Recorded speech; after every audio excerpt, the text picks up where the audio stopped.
todos los ámbitos de la vida nacional. Aquí se habla libertad. RCR presenta Aquí se habla libertad con Víctor Maldonado.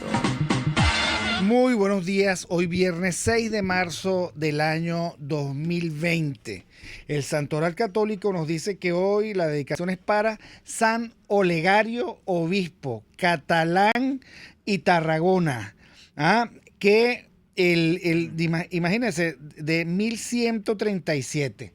Estamos hablando de que Olegario, que es una derivación germánica, significa aquel de la lanza invulnerable. O sea, donde Olegario ponía la lanza, era invulnerable, pues, ¿no? Y fue canonizado en el siglo XVII. A todos los Olegarios, conozco a varios.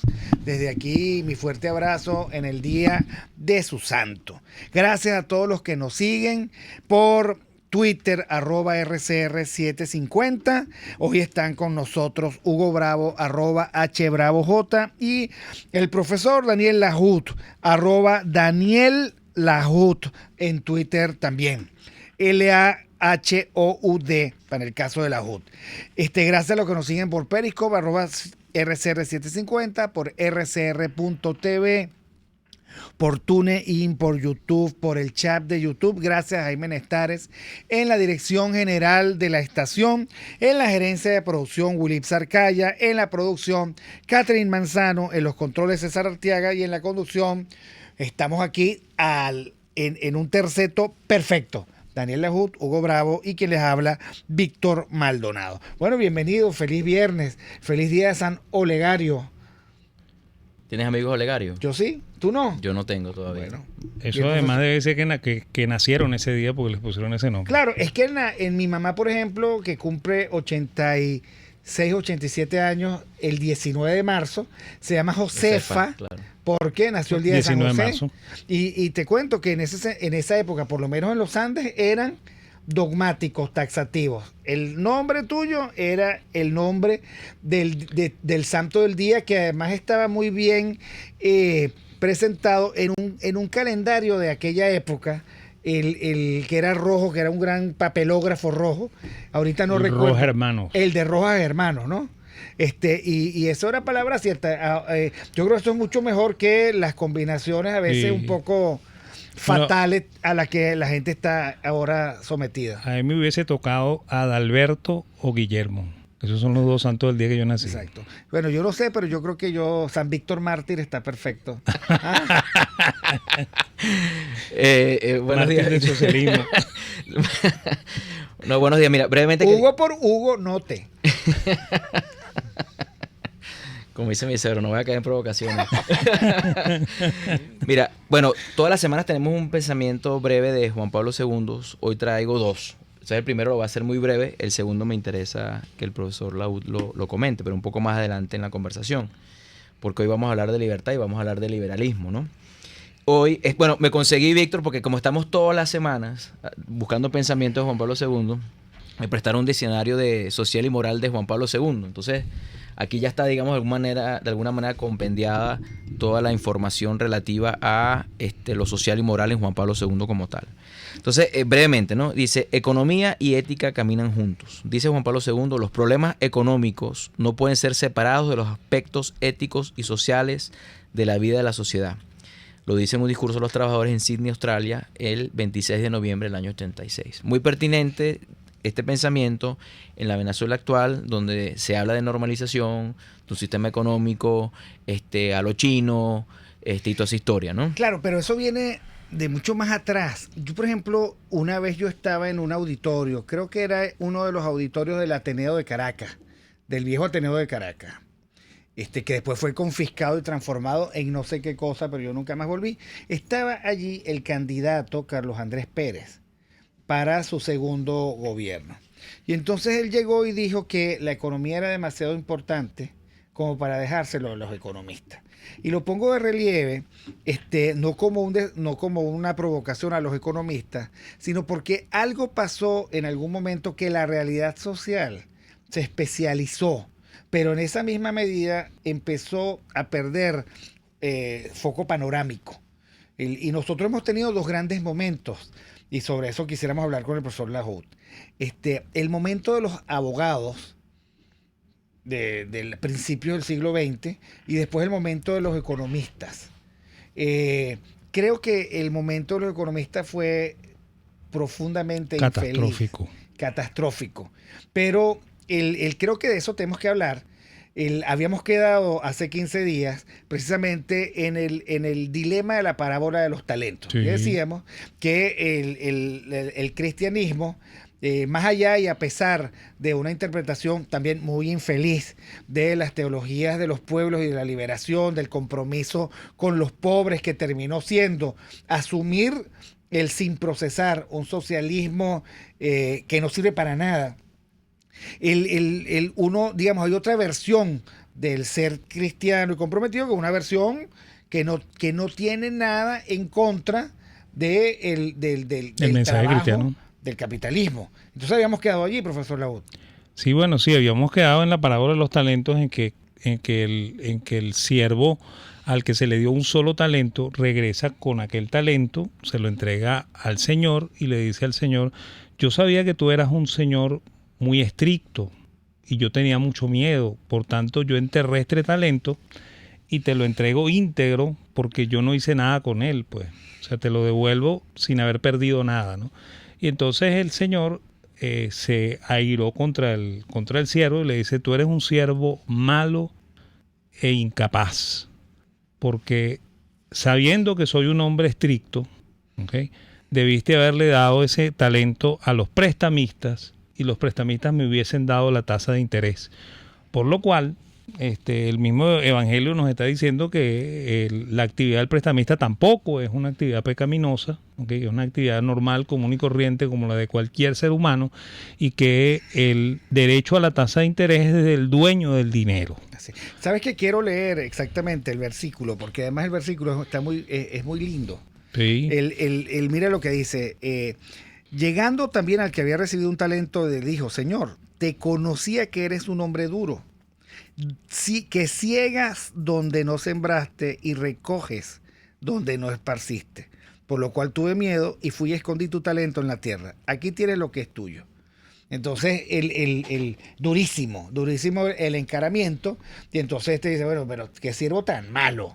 Ok, hubiese ido a los prestamistas, por lo menos hubiese ganado. Me hubiese ganado una tasa de interés.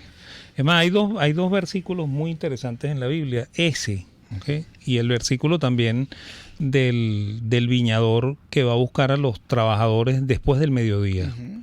Y los viñadores que están trabajando desde la mañana se quejan y le dicen al Señor: pero ya va, nosotros hemos trabajado aquí todo el día y esta gente solamente trabajó en la tarde.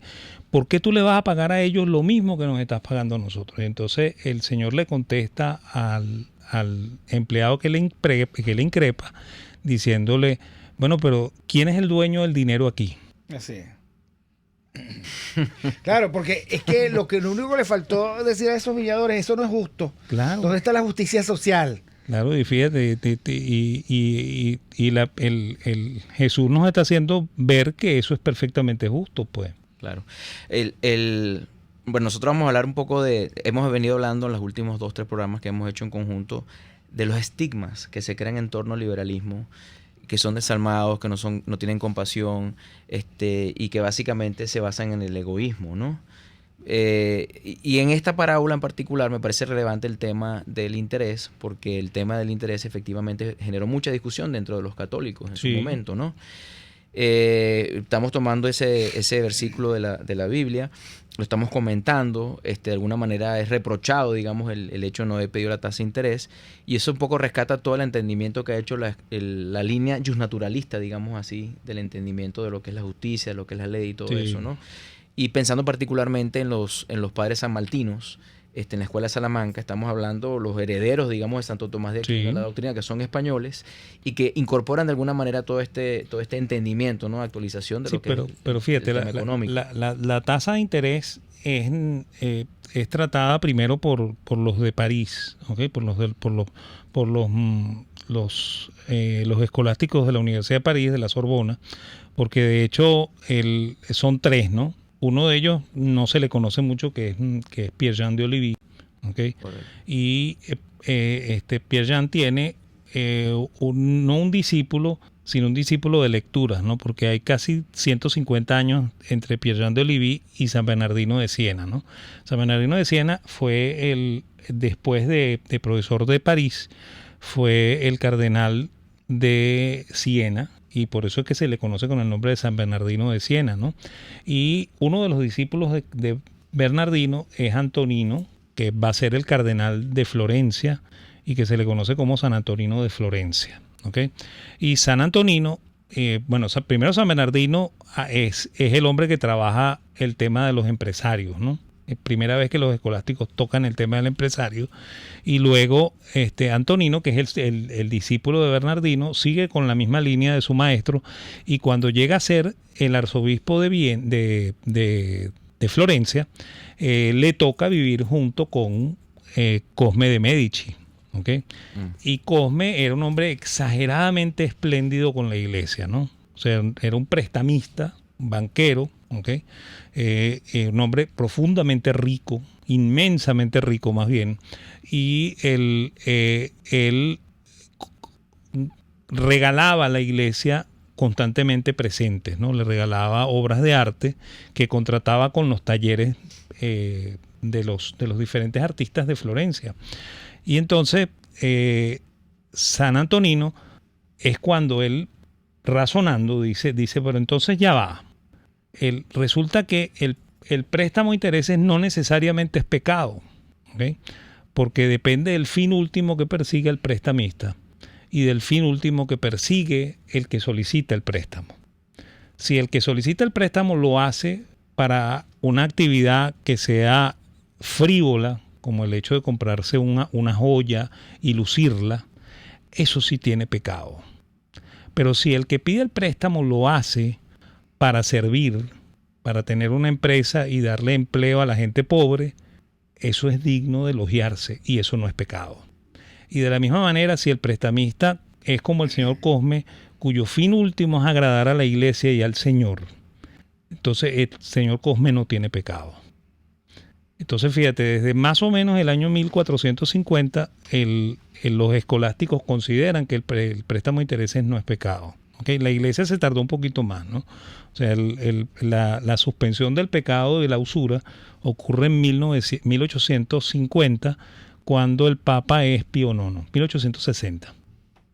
¿Okay? Ahí es cuando se suspende el pecado de usura. Bueno, yo creo que es interesante, porque además nuestros oyentes dicen, Yoyo Suárez, Víctor, lo cito literalmente, en la Biblia San Timoteo, no sé cuál, dice, el amor al dinero es la raíz de todos los problemas. Y hay una traza negativa alrededor del dinero y del interés, por supuesto, que es lo que estamos comentando, que ha resultado problemático para la gente, pero a la gente le gustaría, digamos, que fuese gratis, adánica, o sea, la relación económica. Pero vamos un momento al corte y ya regresamos para hablar de esto. Okay. Aquí se debaten temas de interés nacional e internacional. Aquí se habla libertad con Víctor Maldonado. Solo por RCR.tv, la radio que se ve. Sintonícenos a través de Periscope, @RCR750, la radio que se ve. ¿Vas a emigrar a otro país? Trámites Legales Express. Expedimos, legalizamos y apostillamos tus documentos para el exterior. 0424-249-0332. Pregunta por Salvatore y l'originale. Trámites Legales Express @gmail.com. La solución en tus manos. Serovka es una empresa que cuenta con un equipo de físicos, médicos, ingenieros, arquitectos y técnicos que brindan protección y seguridad radiológica a todas las clínicas. Serovka también ofrece capacitación al personal médico, técnico y de enfermería, así como la divulgación científica a pacientes sobre radioterapia, medicina nuclear y radiodiagnóstico. www.serovka.com y en las redes @Serovka. Serovka, empresa líder en protección radiológica con cobertura en toda Venezuela, América Latina y el Caribe. Ideas para alcanzar un país con libertad económica, democracia política y seguridad jurídica. Aquí se habla libertad con Víctor Maldonado. Solo por rcr.tv, la radio que se ve.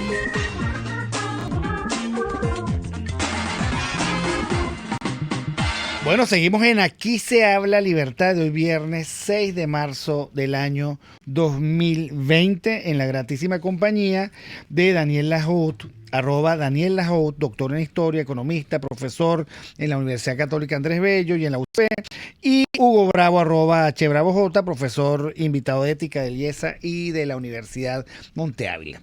Estábamos hablando del dinero, y del dinero tiene, digamos, a ver, lo que le disgusta a la gente es el dinero en manos de los otros. No he visto a nadie molesto porque tiene dinero. Sí. Ok. Y lo que le disgusta a la gente es el costo del dinero. Pero si el dinero tuviese cero costo, como a veces ha ocurrido, pues le encanta a la gente recibir el dinero. Y tenemos otro elemento que va a plantear Hugo Bravo, que tiene que ver con la lógica del subsidio. O sea, de lo regalado, de la justificación de la ayuda. Dicen los liberales que, bueno, está muy bien ayudar, pero alguien siempre paga esa ayuda. Y el Estado es simplemente un intermediador, un puente, pero alguien paga la ayuda. Entonces dice David Morán, por ejemplo, pon tu plata donde pones tu boca.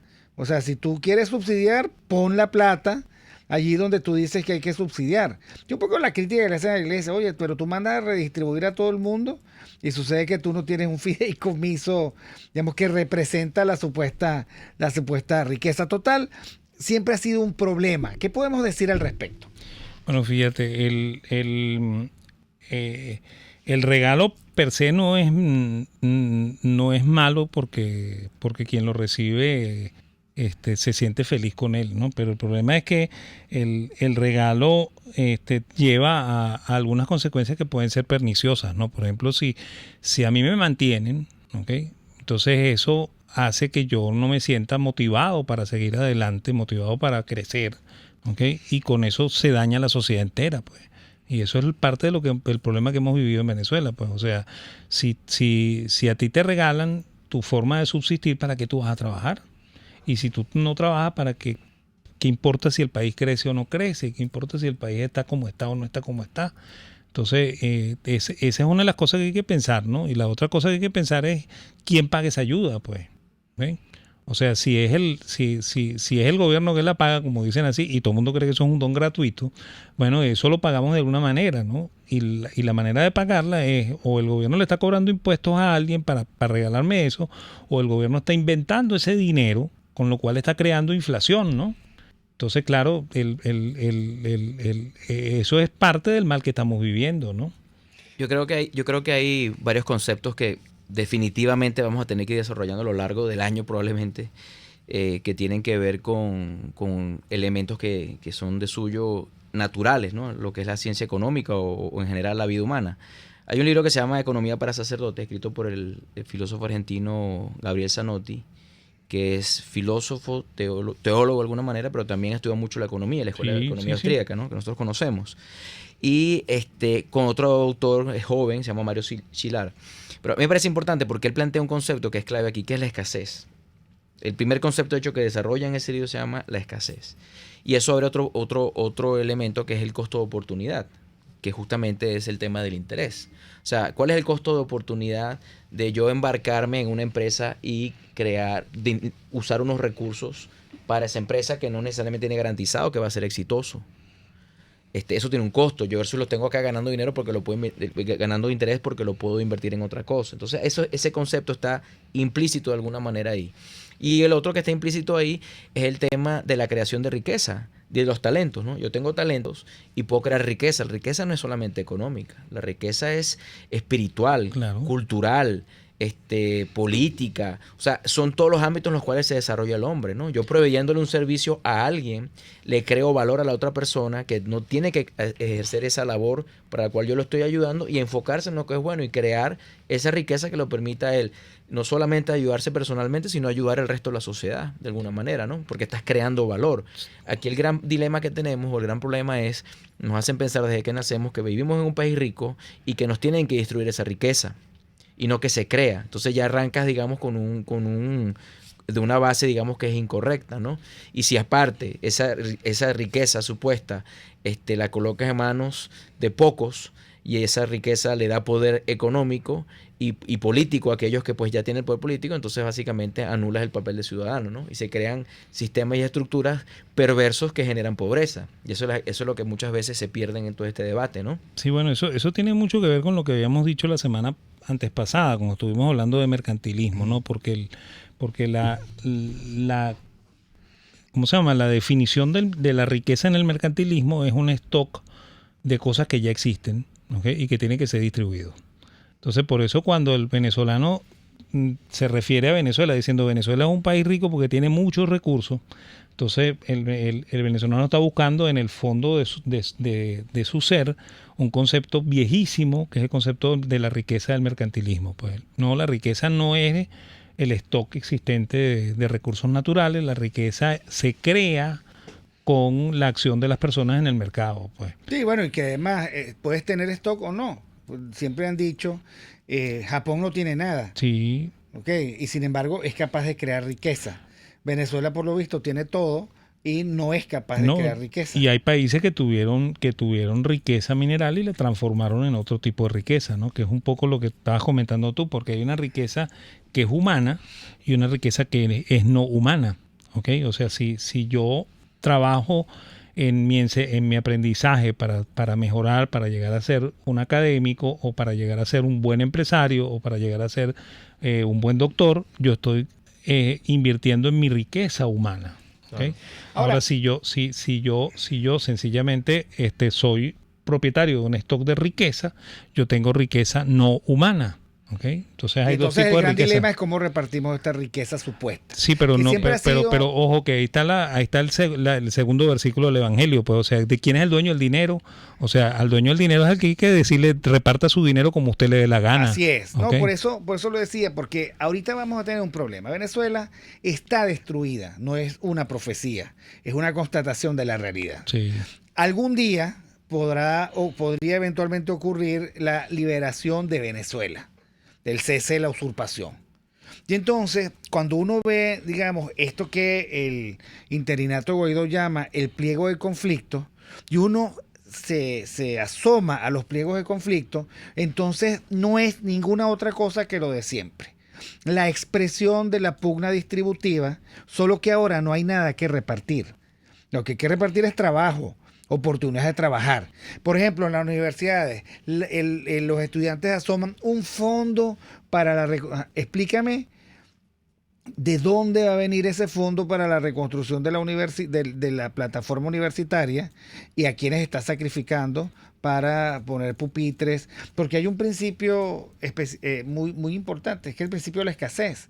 No es que tienes riqueza y simplemente estás sufriendo la maldad de un ser maléfico y perverso. No, es que tú tienes que buscar las formas de transformar oportunidades, recursos en riqueza, y eso por supuesto tiene que ver con un tiempo de inversión y de trabajo que al final te puede producir riqueza. Lo que dice Juan Pablo II en un párrafo que no termina de leer Hugo Bravo es, ok, y mientras tanto, ¿qué hacemos con la gente? Sí. Claro. Eso tiene solución. Pero vamos un momentico al corte de las noticias con Argenis Barreto, la voz que enamora, si es que Argenis anda por allí, y ya regresamos.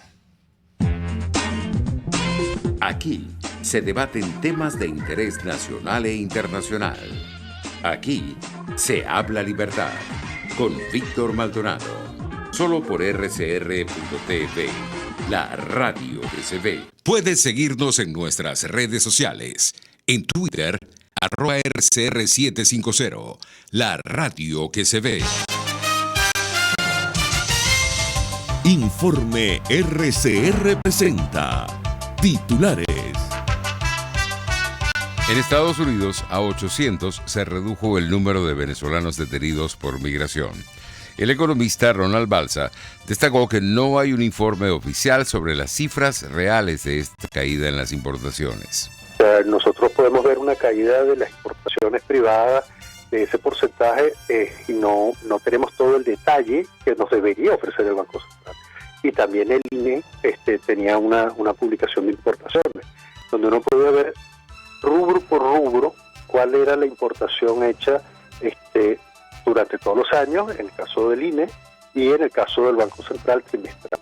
Ahí es donde uno puede ver cuáles son las importaciones que están cayendo, porque hay por lo menos tres agrupaciones, más allá de los detalles, tres agrupaciones importantes: bienes de consumo, insumos y maquinaria y equipos, o sea, bienes de capital. Cuando uno ve que caen los bienes, la importación, y piensa que, por ejemplo, de bienes terminados, uno no va a conseguir medicinas, por ejemplo, o uno no va a conseguir ciertos alimentos, uno va a conseguir, está pensando en lo que viene de afuera. Pero uno creería que puede conseguir lo que se produce en el país, por ejemplo, harina de maíz, eso se produce en Venezuela. Resulta que se produce en parte con importaciones de maíz. Entonces, si cae la importación de los insumos, también los productos nacionales desaparecen, o se producen en cantidades menores. En el estado Miranda, 3 mujeres asesinaron a un docente y a su hijo de 13 años. En internacionales, la Unión Europea pide a Turquía contrarrestar la información falsa de fronteras abiertas. En Paraguay sube a 46 la cifra de personas fallecidas por dengue. Y en los deportes, las autoridades de Paraguay desistieron de imputar al retirado astro del fútbol brasileño Ronaldinho, quien ingresó a ese país con documentación falsa. Tenemos un servicio público para el niño Gael, con 5 días de nacido, en el Hospital del Niño. Él tiene hidrocefalia y se necesita ayuda de pañales, toallas húmedas, tiras de leche debido a que no lo pueden amamantar, y necesita sacar la leche materna. Quien pueda colaborar se puede comunicar con Yerimar Serpa al 0412-963-4724. 11:31. Continúen con Aquí se habla libertad.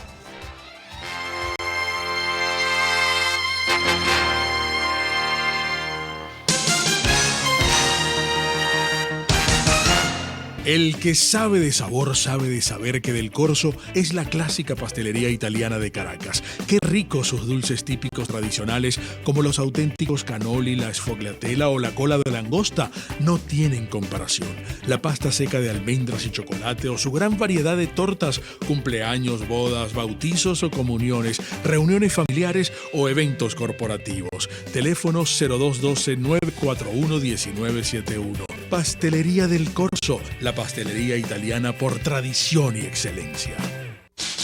En RCR somos vanguardia. Toda la programación de tu RCR también la puedes seguir a través de la internet. Audio y video en tiempo real. Noticias y mucho más. No te pierdas ni un segundo de nuestra programación. No hay excusa ni cadena que valga para que dejes de escucharnos. Ingresa a rcr.tv, la radio que se ve.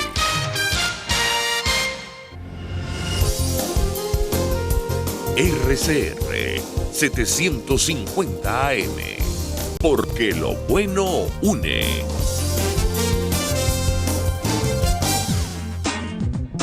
Ideas para alcanzar un país con libertad económica, democracia política y seguridad jurídica. Aquí se habla libertad con Víctor Maldonado, solo por rcr.tv, la radio que se ve.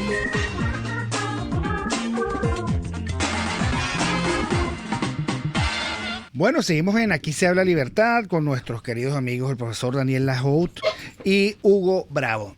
La gente nos está haciendo con muchísimo interés. Yoyo Juárez, no, el dinero, Hugo. Para mí el dinero es el medio de guardar energía por medio del trabajo, que es parte del ser humano. Dice Hugo, lo que a mí me parece malo del dinero es lo que cuesta y la manera en que hay que ganárselo. Yoyo Juárez, Hugo, por eso el que puede guardar el dinero, que es solo energía, compra tiempo ocioso para disfrutar la vida. Después entonces el dinero es energía guardada, el trabajo es parte del ser humano, devaluar la moneda es devaluar la vida.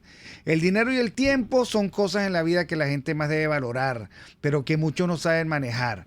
El asunto es que si hay riqueza, sí hay riqueza, pero se la roban unos pocos. Esa es otra cosa. Entonces viene el tema de la corrupción. La corrupción es la epidemia que tiene la capacidad de extinguir a la raza humana. Bueno, al final, digamos, dice Yoyo Juárez, estamos todos caminando juntos en esta conversación, buscando respuestas con la misma energía y misma intensidad. Eso no tiene precio. Bueno, muy agradecidos. Vamos a seguir con el tema. Entonces tenemos un conjunto de dilemas asociados, por supuesto, a la economía, a la responsabilidad del ser humano en construir riqueza, a la expectativa de que otro nos arregle la vida, a la exigencia moral de la sociedad de no dejar tirados y abandonados a los pobres. Y todo esto puede pintar como un gran problema en el momento de la reconstrucción de Venezuela, porque vamos a conseguir un país arruinado. Y muy probablemente la mejor señal va a ser un gobierno que crea en el trabajo, que crea en el mercado, que tenga integridad y probidad para mantener la ruta, porque ¿de dónde van a salir los fondos para crear los fondos? Y al final, digamos, cómo se organizan esas prioridades alrededor de lo urgente versus lo importante. Claro. De hecho, si me permiten algo previo, vaya en esa misma línea. Nosotros hablamos, y el profesor Laud nos ayudó a aclarar hace ya unas semanas atrás, que el neoliberalismo no existe como tal, es una construcción. El neoliberalismo no existe y es una construcción, digamos, un vocablo para denigrar en contra de algo que supuestamente son los liberales, que no son. Después, hablando de que son esas medidas neoliberales, que son básicamente esas medidas del Fondo Monetario Internacional que en el momento se trataron de implementar, vimos que eran heterodoxas, no eran ni liberales completamente, ni socialistas completamente. Eran un híbrido. ¿Ok? Ahora, esas propuestas del Fondo Monetario Internacional presuponían una dinámica económica bajo la cual se empezaba a mejorar la economía y vía efecto derrame, la sociedad empezaba, digamos, a levantar. Entonces, quiero volver aquí al segundo pensamiento de Juan Pablo II, sí, que creo que nos puede ayudar en esta aclaratoria de conceptos, ¿no? Dice, los pobres no pueden esperar. Vuestros informes técnicos merecen para mí una doble consideración. Por una parte, el hecho de que no se divisen soluciones de fondo a la extrema pobreza, sino un aumento sustancial de la producción y, por tanto, un sostenido impulso de desarrollo económico de la región entera. Por otra parte, el que esa solución, en virtud de su largo plazo y de su dinámica interna, sea del todo suficiente de cara a las urgencias inmediatas de los más desposeídos. La situación de estos está pidiendo medidas extraordinarias, socorros impostergables, subsidios imperiosos. Los pobres no pueden esperar. Los que nada tienen no pueden aguardar un alivio que les llegue por una especie de rebalse de la prosperidad generalizada de la sociedad. La pregunta específica es, ¿creen los liberales en los subsidios? ¿Hay subsidios? Porque ese es otro estigma que existe ahí respecto a los que creen en las ideas de libertad y en la libertad económica. Ok, bueno, sí, claro que sí, creemos en los subsidios, ¿no? Pero no en los subsidios en la manera en la que se entienden comúnmente en la sociedad, ¿no? O sea, nuestra visión de lo que se debe hacer es la entrega de subsidios directos a las personas pobres. Eso sí, ¿ok? Pero esos subsidios deben ser, como comento, canalizados a través de organismos privados, ¿ok? Porque efectivamente esa es la manera en la que se evita el gran problema del cual estaba hablando Víctor en los mensajes, pues el problema de la corrupción, pues, ¿ok? Porque en los subsidios obviamente que debe haber corrupción, pues. Porque si uno lo deja a funcionarios públicos, los funcionarios públicos aprovechan ese subsidio para apropiarse de él o para apropiarse de los beneficios colaterales del mismo subsidio. Ese es el cómo entregar los subsidios. O sea, de entrada, claro, sí creen los subsidios. Lo otro es, y creo que un buen ejemplo de esto, comparando el caso venezolano, es el milagro alemán. O sea, en la Alemania posguerra quedó completamente destruida y llegaron, o sea, fluyeron ingentes cantidades de dinero que había que gerenciar.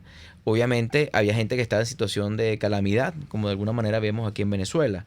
Entonces, digamos que lo diferente de este tipo de subsidios es que efectivamente son directos, lo primero. Claro, son directos. Lo segundo es que son temporales.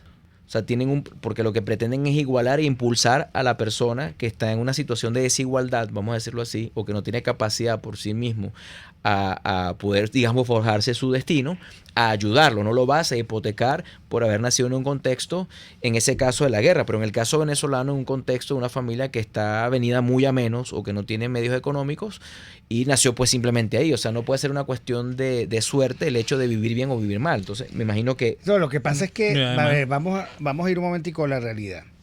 Por ejemplo, aquí los pobres no tienen cómo curar sus enfermedades. Claro. Entonces llega el nuevo gobierno y dice, ok, vamos a subsidiar a los pobres. Ok, entonces, de nuevo, ¿el modelo cuál es?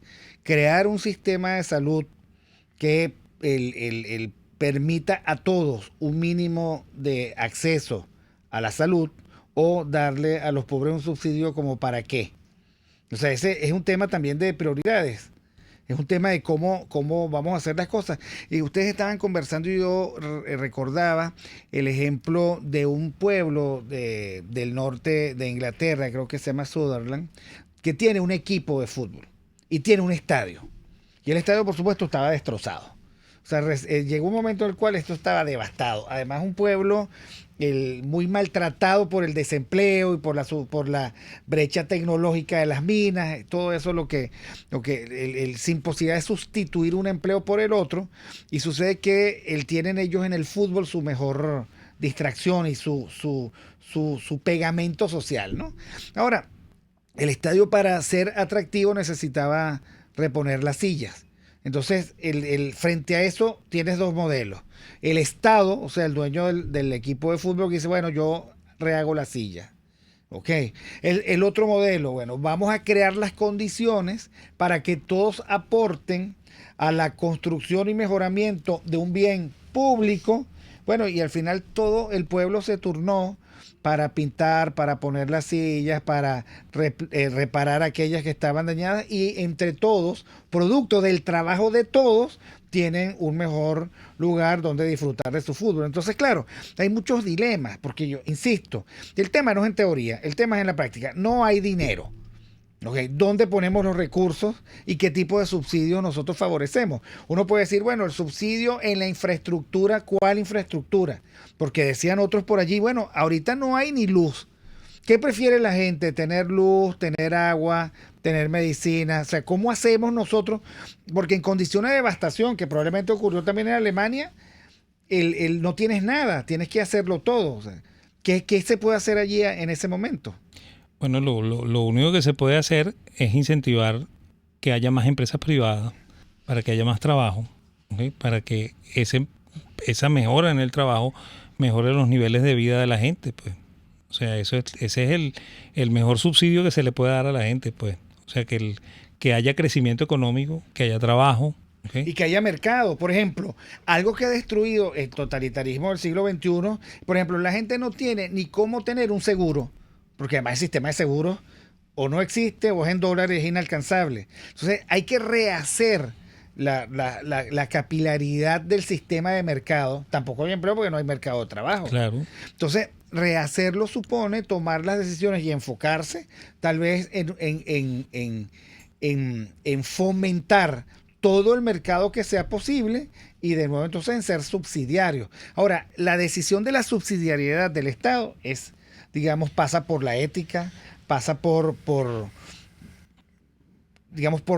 también por criterios de eficiencia y eficacia. ¿Dónde ponemos los reales? Porque lo que va al interinato no se le ocurrió ninguna otra cosa que exacerbar la pugna distributiva, del pliego de conflictos. ¿Cómo vas a ordenar el pliego de conflictos? Los estudiantes y las universidades quieren un fondo para las universidades.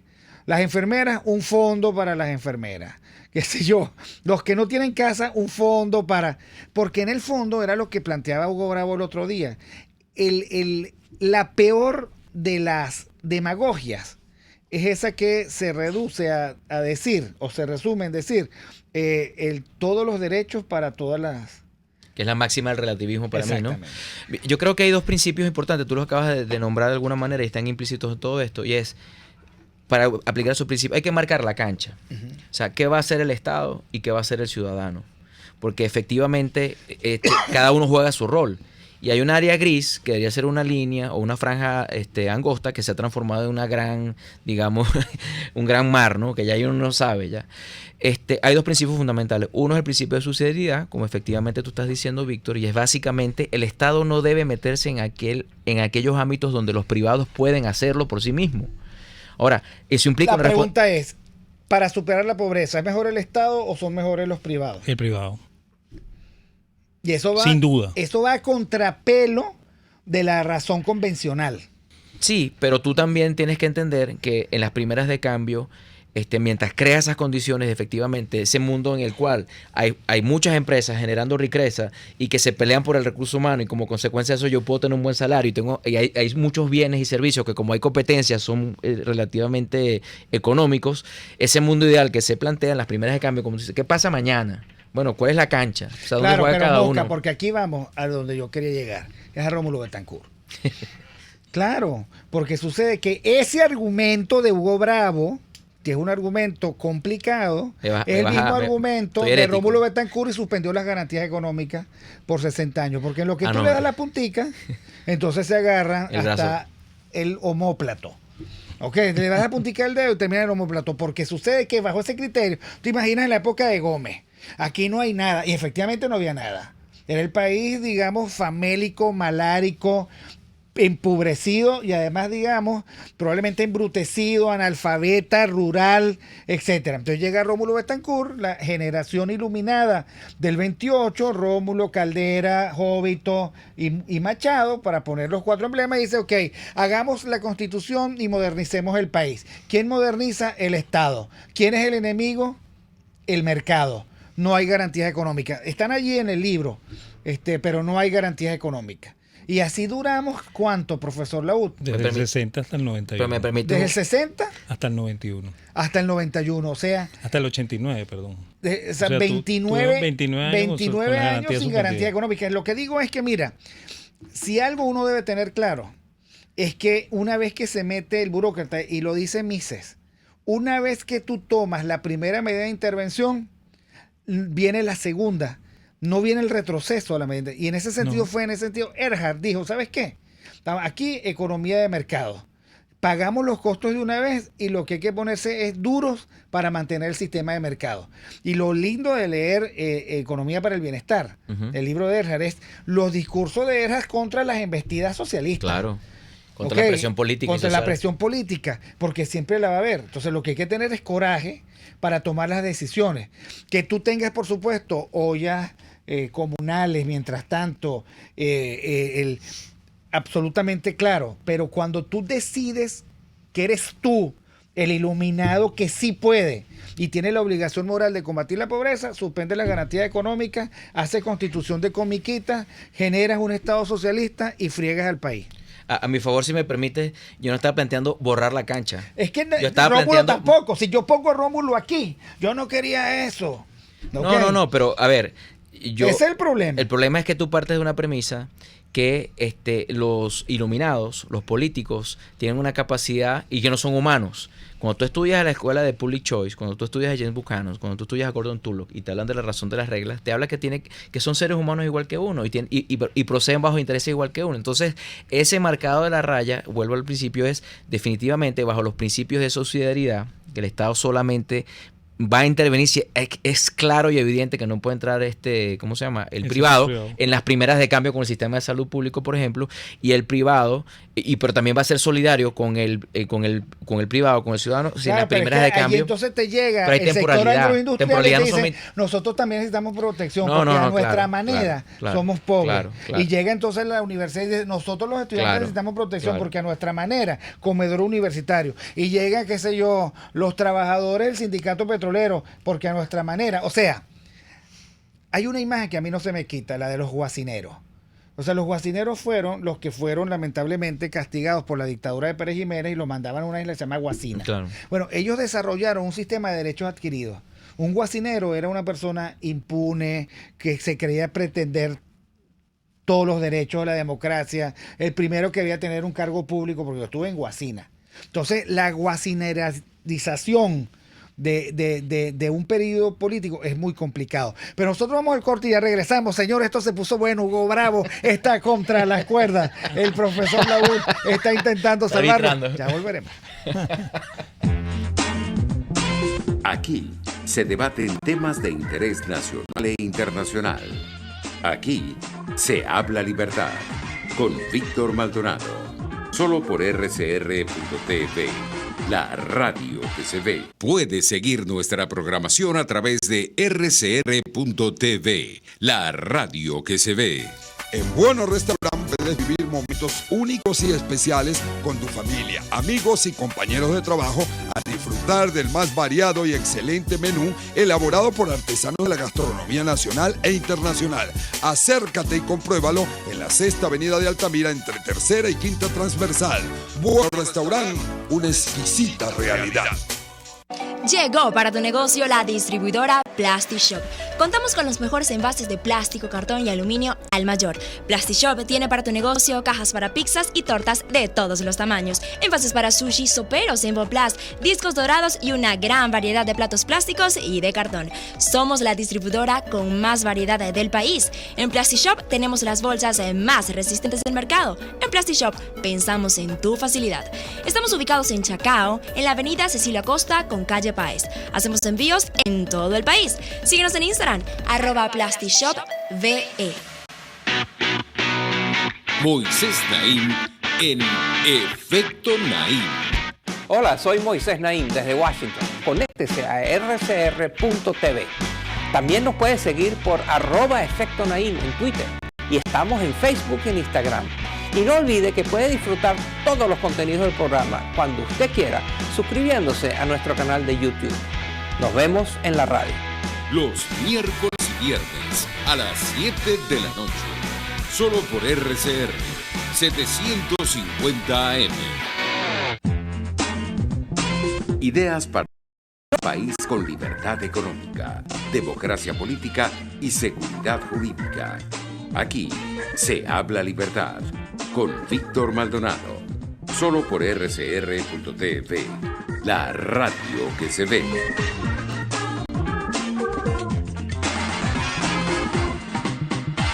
Bueno, seguimos con Aquí se habla libertad. No puedo dejar terminar el programa antes de decir que esta es la semana en la que Hugo Bravo cumplió 45 años. Ahí donde ustedes lo ven, está un poquito envejecido, golpeado por la vida, pero es que aquí todo el mundo está un poco más envejecido. Sí. Demuestra tener como 64 años, pero realmente tiene 45. ¿Ah? Y bueno, nada, así, lo golpeó así como un meteorito. Me bataqueó. Mejor no hablemos de edad. Catherine sonríe, Catherine sonríe maliciosamente allá en la producción. Bueno, esto es un tenía liazo. contra las cuerdas, dice. La tenía contra las cuerdas Hugo Bravo, porque me sirvió simplemente para colocar de relieve algo que tenemos en cartera. ¿Por qué la generación del 28 que modernizó el país fue tan mezquina con el sistema de mercado? Bueno, fíjate, eso tiene que ver con lo que habíamos comentado hace 3 semanas, ¿no? 5 semanas, que estábamos hablando de por qué Venezuela no era liberal, ¿no? Y el Partido Liberal Venezolano del siglo XIX no era liberal, ¿ok? Y resulta que las ideas de los chicos del 28 son las mismas ideas de los partidos liberales del siglo XIX, pues. Entonces no son liberales, pues. O sea, uno no puede pedirle peras al horno, como decía aquel candidato presidencial, y menos al olmo, ¿no? Entonces, resulta que efectivamente ellos nacen en la creencia de que el mercado es malo, de que las libertades económicas son perversas, que en las libertades el pez grande se come al pequeño. Toda esa mitología que tiene el liberalismo en contra la tiene la generación del 28, y por eso es que no hay separación entre las ideas de Caldera, las ideas de Betancourt, las ideas de Jovito y las ideas de Machado, que son los 4 que nombras tú.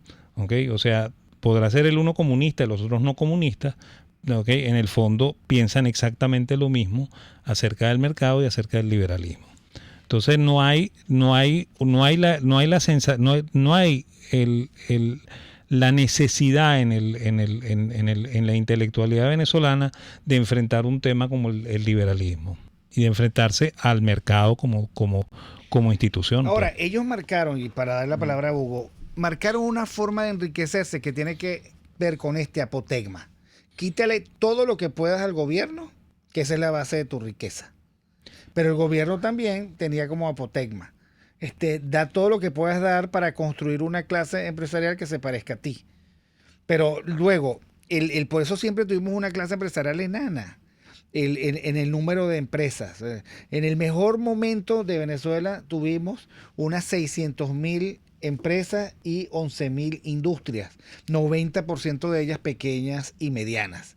Pero no había posibilidad de salir de ese contenedor. Siendo Venezuela un país de 1 millón de kilómetros cuadrados, no había, porque no estaban dadas las competencias y todo se... Mira, lo más cercano a la imagen de Felipe II era el ministro Héctor Hurtado de la época de Lucinchi. Héctor Hurtado, que era el ministro de Fomento que yo conocí, tenía una carpeta, una libreta grande, en donde estaban anotadas todas las empresas que habían pedido crédito con el gobierno, que eran todas. Este es un país en el que a Toyota se le financió con fondos del gobierno, a Toyota. Y siendo Toyota una corporación de las más grandes del mundo, aquí hacía cola frente a ante Foncred, el Fondo de Crédito Industrial, para que le dieran dinero barato. Bueno, claro. Eso no tiene sentido. Estábamos haciendo el ridículo mundial. Porque claro, allí donde hay dinero barato yo me pongo, porque es un tema de incentivos como lo plantea Hugo Bravo. Ahora, ¿será que vamos a cometer el mismo error? Bueno, yo creo que sí. Okay. Creo que sí. Si vamos con la misma idea, cometemos el mismo error, ¿no? Y yo tengo la impresión de que que ese mismo error o sea, está muy buena la imagen que usaste tú de Felipe II, ¿ok? Porque es precisamente eso, pues, o sea, España no generó una generación de empresarios, ¿ok? Incluso durante la dictadura del general Franco y después de la dictadura del general Franco tampoco se generó una generación de empresarios, porque a los españoles les pasa igual que a nosotros, pues los españoles están esperando a ver qué cae del Estado, pues, ¿ok? Y entonces es un problema endémico, pues, de nuestra sociedad, ¿no? O sea, nosotros desde que llegó Cristóbal Colón aquí estamos esperando que el gobierno nos ayude. Okay. Es que a mí siempre me parece maravillosa esa frase del Evangelio, que es que hacéis mirando al cielo, varones sin alegría. O sea, los venezolanos están mirando a ver qué les cae. Sí. Entonces, esa no puede ser la actitud. Aunque, digamos, esa mirada evangélica es la mirada de la esperanza. Hugo, vamos a cierra sí, el programa. Bueno, lamentablemente se pasa el tiempo volando, ¿no? Pero el comentario que yo iba a hacer era, quizás estas 4 protagonistas, vamos a decirlo así, de la generación del 28. De la generación, sí, ¿no? Y de lo que fue la democracia civil, vamos a decirlo así, los 40 años, es también entender que la gente no tiene que ser mala para tener ideas que tengan consecuencias que no son las que en principio se plantearon. Pues estoy seguro que si hubiesen podido ver la película desde atrás hacia adelante, no hubiesen hecho cosas que quizás hicieron. Yo creo que un ejemplo interesante en ese sentido es todo el tema de la apertura petrolera que ocurrió en el segundo gobierno de Caldera. O sea, realmente entender que hay cosas que en algún momento contravienen tus ideas, pero la realidad es más fuerte quizás que las ideas. Pero mira, por cierto, hablando del segundo gobierno de Caldera, yo recuerdo una locución del presidente Caldera donde él decía, la gente quiere que haya autonomía del Banco Central. ¿Cómo va a haber autonomía del Banco Central si después, digamos, me echan la culpa a mí de lo que pasa en la economía? Lo dijo el presidente Caldera. Entonces, claro, estamos en el intermedio de una forma de ver al mundo donde el gobernante es el héroe y el responsable de todo. Y confiar en el mercado es confiar en la gente, finalmente, y en los efectos benéficos de la libertad. Y hay mucho que estudiar, tal vez para no cometer los mismos errores. No. Este programa ha sido especialísimo. La gente quiere que le demos una hora más, pero bueno, lo vamos a repetir cada 15 días. Cada 15 días vamos a estar en estas discusiones. Cada 15 días le damos una hora más. Aquí dicen, Hugo Bravo y el profesor Lahoud están son tan idénticos en el argumento que parece que estuviesen utilizando un libreto. No, todo esto es absolutamente improvisado. Nosotros confiamos demasiado en la sabiduría del profesor Lahoud, que le lanzamos, y él sabe de todo. Felipe II, Rómulo Betancourt, Gustavo Machado, Catherine Manzano, de cualquier cosa, el profesor Lahoud. Y bueno, y Hugo Bravo también, que es muy sabio. Bueno, muchísimas gracias, Jaime Nestar en la dirección general de la estación, en la gerencia de producción Wilipsa Arcaya, en la producción Catherine Manzano, en los controles el gran, el imbatible, el boxeador en medio de las cuerdas, César Arteaga, que lo veo, digamos, supervisor, hoy con rango supervisorio, al amigo César Arteaga. Y bueno, nada, estuvimos, ustedes saben, aquí, un doctor en historia, un doctor en muchas cosas, pero no puedo decir porque todavía no lo saben todos los que deberían saberlo. Y Víctor Maldonado. Aquí estamos, nos vemos el lunes. RCR presentó Aquí se habla libertad con Víctor Maldonado. Solo por rcr.tv, en Twitter y Periscope, @RCR750. La radio que se ve.